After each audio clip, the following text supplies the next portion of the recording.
चिव चिमणे, अगं ए चिमणे, काय रे चिमण्या, हा बघ आणलाय मोत्याचा दाणा, बघू बघू बघू, आहा छान आहे बाई, पण ठेवायचा कुठे, ठेवायचा कुठे, त्यात काय मोठे, बांधूया घरटे, हा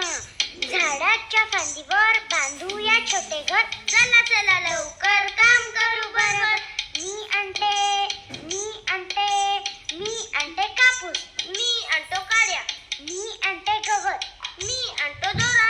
आतमध्ये छानदार कापूस मऊ, कडेने गवत पसरून देऊ, गवताच्या कडेनं काड्या ठेवू, सगळीकडून दोऱ्याने शिवू, आतमध्ये छानदार पिलांना ठेवू, आतमध्ये छानदार